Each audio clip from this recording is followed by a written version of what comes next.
안녕하세요. 딸아이 하나를 키우고 있는 50대 워킹맘입니다.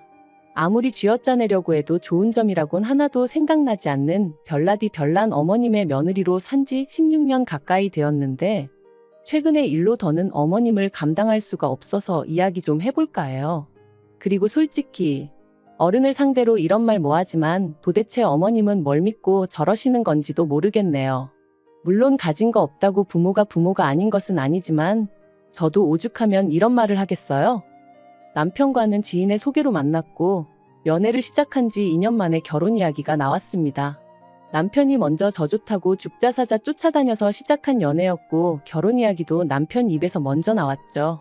당시 저는 서울에서 여대를 졸업한 뒤 바로 취업에 성공해 회사를 다니는 중이었고 남편은 작은 식당을 운영하고 있었어요. 그래서 저는 연애를 시작하던 당시만 하더라도 남편보다 제 조건이 소위 딸린다고 생각해 본 적은 없었거든요.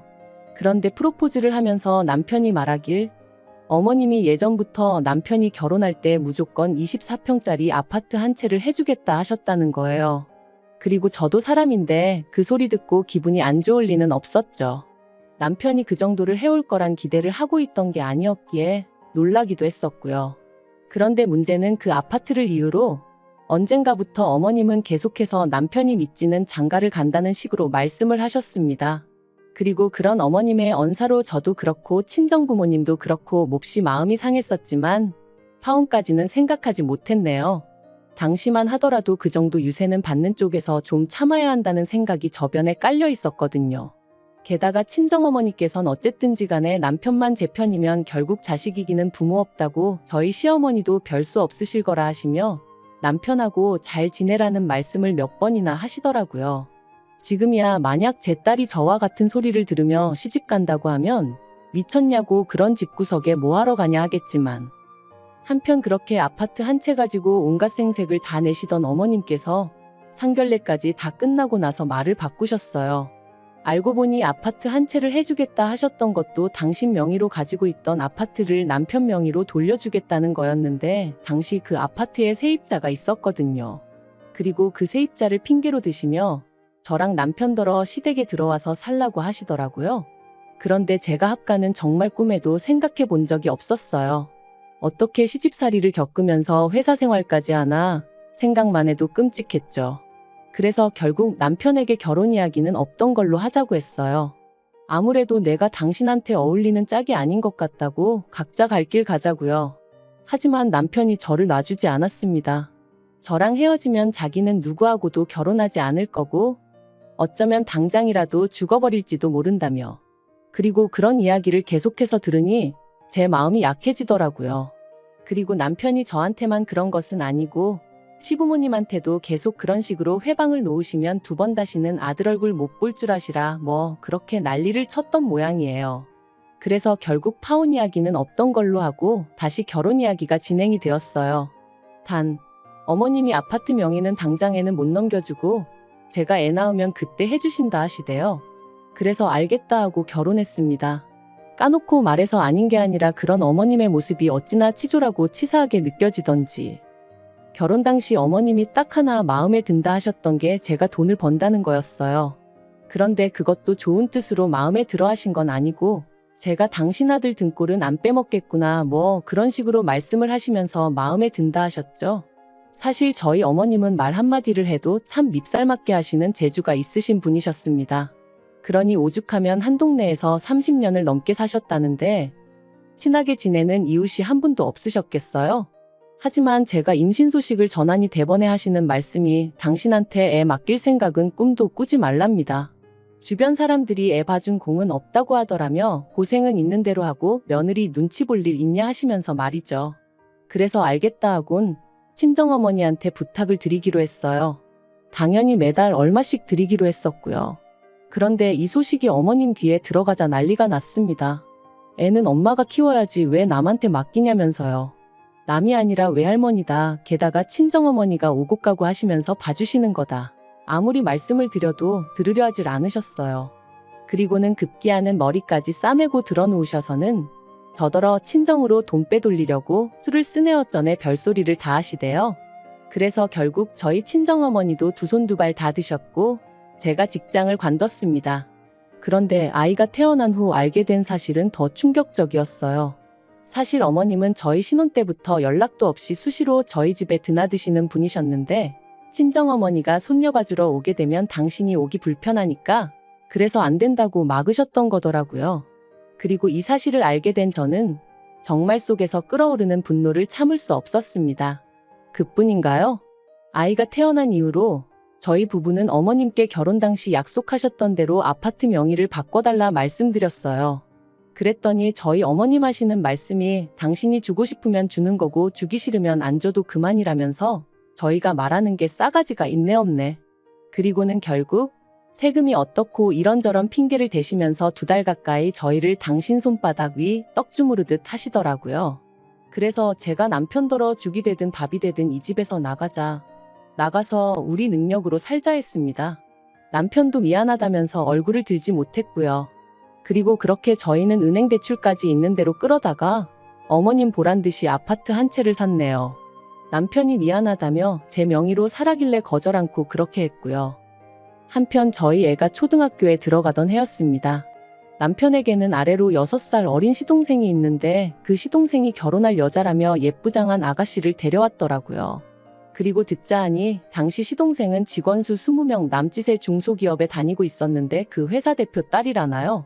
이 얘기가 나오고 시부모님은 아주 축제 분위기셨어요. 특히나 어머님은 가만히 있는 저를 들먹이시며 그 아가씨는 말하는데도 아주 야무지고 똑부러지더라.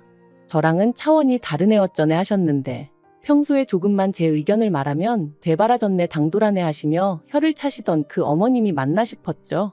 하지만 그 무렵엔 저도 어느덧 시집 온 지 10년 차였고 어머님의 말 한마디로 울고 웃고 하던 시기는 어느 정도 지났을 때였거든요. 그래서 마음에 드는 며느리 보게 되셨으니 좋으시겠다 하고는 대충 넘겼습니다. 그리고 사실 그런 어머님의 말씀보다 저를 더 열받게 한 건 어머님이 이후로 보여주신 행동들이었어요. 저희한테는 그렇게 집 한 채로 시작부터 끝까지 약을 올리시더니 정작 시동생이 장가간다 하니 보란듯이 저희가 살던 그 집을 시동생에게 내주셨습니다. 그뿐인가요? 명의도 시동생 단독 명의가 아닌 동서랑 공동 명의로 한다는데 그러라 하셨다대요. 아무리 저희 친정이 돈 없고 백없다 해도 그렇지 어떻게 며느리 둘을 이렇게 달리 대하시나 싶은 게 정말 온몸이 부들부들 떨렸습니다. 게다가 지난 10여 년간 시댁 명절이며 행사며 저는 단 하루도 걸러본 적이 없었어요. 아니, 걸을 수가 없었죠. 여차하면 머리 싸매고 드러누워버리는 어머님. 저러다 정말 어떻게 되시면 그 원망이 다 저에게 향할 것 같았으니까요. 그런데 동서는 이런저런 이유로 얼굴은 비추지도 않고 대신 어머님한테 늘 돈으로 드리더라고요. 사람 사는 게 돈으로 해결 안 되는 일이 없다고는 하지만 그래도 눈앞에서 보고 있으니 솔직히 기분이 좋지는 않더라고요. 그래서 저도 그때부턴 생신은 돈으로 드리고 명절 음식은 전부 사서 해버렸어요. 물론 그럴 때마다 동서와 달리 저는 돈은 돈대로 쓰고 욕은 욕대로 엄청나게 먹었지만요. 그런데 그렇게 시동생이랑 동서랑 결혼한 지 3년째 되던 해 어머님이 정말로 쓰러지셨습니다. 뇌졸중이었죠. 그래서 이후로 한 달간 병원 신세를 지셨는데 이때는 정말 저도 울고 싶은 심정이었어요. 어머님은 시동생이랑 동서한테는 앓는 소리 싫은 소리 한번 제대로 안 하셨으면서 저한테는 아주 1부터 10까지 이거 해라 저거 해라 난리도 아니셨으니까요. 게다가 처음엔 그래 어머님도 얼마나 힘드시면 저러시겠나 생각해서 꾹 참고 최대한 어머님이 해달라는 대로 해드렸는데 그러면 미안해하시기는커녕 날이 갈수록 더 큰 짜증과 심술을 부리셨으니 어느 순간 내가 무슨 좋은 소리를 듣겠다고 이러고 있나 싶더라고요. 그래서 제가 어머님더러 그렇게 제가 마음에 안 차시면 차라리 간병인을 불러드리겠다 했어요. 그랬더니 저더러 맏며느리가 돼서는 돈 버는데 환장을 해서 시애미는 나 몰라라 한다 그러시는데 말 그대로 아주 질려버렸죠. 그리고 그런 와중에 어머님이 결국 후유증으로 왼팔과 왼다리에 마비 증상을 겪게 되셨는데 어째서인지 매번 뺀질거리던 동서가 웬일로 먼저 나서서는 어머님 아버님더러 같이 지내자고 했다는 거예요. 어머님이 이 이야기를 저희 부부한테 하시면서 얼마나 뿌듯해 하시던지. 그래도 지난 세월 동안 어머님의 그 비위 맞추고 고생한 며느리인 저한테는 수고한다 말씀 한번 해주신 적 없으셨던 분이 그러는 걸 보고 있자니 얼마나 서운하고 서러웠는지 몰라요. 그런데 자세히 들어보니 시동생이 조건을 걸었더라고요. 어머님 아버님이 자기들과 함께 살게 되면 두 분이 원래 사시던 집은 비어있게 되지 않냐면서 그 집을 넘겨달라고 했다나요? 그래야 뭐 절세가 되고 어쩌고 온갖 가머니설을 해가면서 말해요. 저랑 남편은 그 이야기를 듣자마자 절대로 그렇게 하시면 안 된다고 했어요. 절세가 얼마나 되고 그런 건 잘 모르지만 그래도 재산이라는 게 한번 넘어가면 다시 가져오기도 어려운 법이라고 그렇게 하지 마시라고요. 하지만 시부모님, 특히나 어머님께서 니들이 그런 말을 할 자격이 있냐면서 역성을 내셨습니다. 애 낳기가 무섭게 집 내놓으라고 한 것들이 니들 아니냐면서 그래놓고 동생한테 재산 까게 생겼으니까 그게 셈이 나서 부모 자식 간에 이간질을 하느냐고. 정말이지 저희를 세상에서 둘도 없는 쓰레기들처럼 몰고 가시더라니까요. 결국 제가 남편더러 그냥 신경 쓰지 말자 했어요. 이제 어떤 일이 생겨도 그건 시부모님 두 분의 문제이지 우리가 나설 게 아닌 것 같다고요. 하지만 그렇게 시동생네와 시부모님이 합가를 시작하기로 한 날짜까지 일주일인가 남겨놓고 일이 터졌습니다. 회사에서 평소와 다름없이 일을 하고 있는데 어머님한테 전화가 걸려왔어요. 다행히 회의가 끝난 직후라 잠깐 짬이 돼서 전화를 받았고요. 그런데 어머님 목소리가 파르르 떨리면서 시동생네 가셨는데 모르는 사람이 있답니다. 그래서 제가 설명을 좀 자세히 해보시라니까 그 집에 원래 살던 사람들은 이사를 갔다고 그런다며 혹시 저더러 뭐 들은 거 없냐는 거예요. 저는 금시초문이었고 그래서 일단 남편하고 통화를 해보겠다 했습니다. 그리고 아니나 다를까 남편도 그게 무슨 뚱딴지 같은 소리냐며 어이없어 하대요. 결국 퇴근하기가 무섭게 허겁지겁 시동생네를 찾았습니다. 그리고 거기서 알게 된 건 충격적이었어요. 시동생네 앞집에 산다는 사람이 말하길 어디 외국으로 이민 간다는 식으로 이야기를 했었다더라고요. 그리고 그때부터 망연자실에 계셨던 시부모님을 대신해 남편과 제가 이리저리 뛰어다닌 결과 시동생은 이미 퇴사를 한 지 오래였고 동서는 그 회사 대표의 딸도 아니었습니다. 두 사람이 정확히 언제부터 다른 가족들을 속인 건진 모르겠지만 아무튼 둘이 작정을 하고 해외로 튄 것도 맞는 것 같더라고요. 하지만 더 충격이었던 건 그 둘이서 시부모님 아파트를 이미 팔아버렸다는 거였죠. 산 사람한테는 이민 핑계를 대며 돈 먼저 받고 일주일 후에 집을 비워주겠다 했다나요? 어디 뉴스에나 나올 법한 불효자식이 시동생이었다니 거기다 그동안 저희가 알고 있던 동서는 누구였는지 모든 게 받아들이기 어려운 현실이었어요. 하지만 당장 그런 것보다 더 큰 문제는 오갈 데가 없어진 시부모님을 어떻게 하냐는 거였죠. 그리고 결국 두 분을 거리로 나앉게 할 수는 없었으니 저희 집으로 오시게 했습니다. 그런데 미안해서 어쩔 줄 몰라 하시는 아버님과 달리 어머님은 시작부터 저희를 어찌나 곤란하게 하셨는지 몰라요. 그 와중에 당신이 쓰시던 가정가구를 다 챙겨와야 한다며 억지를 쓰셨으니까요. 그래서 그나마 남는 방이 하나 있어 다행이지 그렇지 않으면 두 분 오시라고도 못할 판인데 그것까지 어떻게 다 가져오냐고 안 된다 했어요. 그랬더니 벌써부터 제가 당신을 구박하니 어쩌니. 게다가 그뿐만이 아니었습니다. 저희 딸애를 붙들고 걸핏하면 제 험담을 하셨던 모양이에요. 그런데 딸애하고 저는 주변에서도 부러워할 만큼 자매 같은 모녀 사이였단 말이죠. 그러니까 딸애가 어머님더러 듣기 싫다 그만하시라 했던 모양입니다. 그랬더니 이제 제가 평소에 딸애한테 할머니인 당신 욕을 얼마나 해댔으면 저러겠냐고 가정교육을 운운하시더라고요. 그리고 그런 말도 안 되는 언쟁이 매일같이 오가니 결국 저희 딸애가 우울증 증상을 보이기 시작했어요. 집에만 오면 마음이 불안하고 초조하다면서 학교 끝나고 집에 와서 저랑 남편 퇴근할 때까지가 자기는 지옥 같다 했습니다. 그리고 애가 집에 정을 못 붙이기 시작하니까 귀가 시간이 늦어지고 저희 부부를 걱정시키는 날들이 늘어갔지요. 그런데 더 열받는 건 그런 일이 있을 때마다 어머님이 애가 저를 닮아서 밖으로만 나돈다며 또다시 제 탓을 하셨다는 거예요. 그러다 급기야 하루는 저러다 20살도 안 돼서 어디 애비 없는 자식만 들어온다고 그러시는데 그 말 듣고 눈 안 돌아갈 엄마가 어디 있겠어요? 제가 어머님더러 할 말 못할 말 분간도 못하시냐고 소리를 질러버렸네요. 그제서야 어머님이 살짝 주춤하시며 걱정해서 하는 말이었다곤 하셨는데 도저히 그냥 넘어갈 수가 없었습니다. 그래서 남편에게 시부모님을 모시고 살 건지 나랑 딸이랑 살 건지 정하라고 해버렸어요.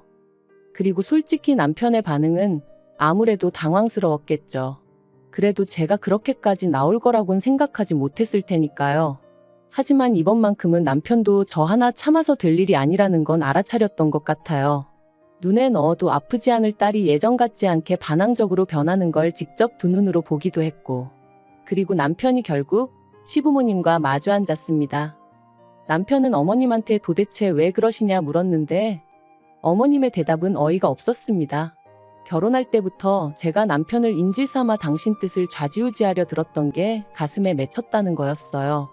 그리고 그게 지금도 용서가 안 되는데 제가 그렇다고 딱히 잘하려는 노력도 하질 않으니 보기 싫어 죽겠다면서 말이죠. 그러자 남편이 긴 한숨을 내쉬더니 어머님더러 나가달라고 하더라고요. 그러자 어머님이 단번에 제가 시킨 거냐며 저한테 미친 X라고 욕을 내뱉으셨어요. 옆에 계시던 아버님도 평소라면 먼 산만 보고 계셨을 분인데 지금 우리를 내쫓는 거냐며 목소리를 높이셨고요. 그래서 저도 맞다고 악을 썼습니다. 도무지 제가 어머님을 감당을 못하겠어서 이대로는 못 살겠으니 선택하라 했죠. 남편은 거의 울면서 어머님한테 악을 썼어요. 도대체 왜 일을 이렇게까지 크게 만드시냐면서 해도 적당히 하셔야지 왜 가만히 있는 손녀까지 힘들게 하셨냐고, 퍼주는 건 다 동생네 퍼주시고 왜 우리는 이렇게 힘들게 하시냐며 말이죠. 그리고는 남편이 당분간은 원룸이든 뭐든 구해드릴 테니 두 분은 거기서 지내시다가 시동생네 찾게 되면 그리 옮겨가시라 하대요. 그게 자기가 해드릴 수 있는 마지막 배려라면서요. 그제서야 어머님께선 네가 어떻게 우리한테 이러냐며 바닥에 주저앉아 어린아이처럼 우셨고, 아버님은 아버님대로 말도 안 된다며 세상에 이럴 수는 없다 하셨지만 저는 더는 두 분에게 휘둘리고 싶은 마음이 없었기에 방으로 들어가 버렸어요. 그리고는 머리끝까지 이불 뒤집어 쓰고 귀 막고 그러고 있었죠. 이후로 얼마간의 시간이 흘렀을까?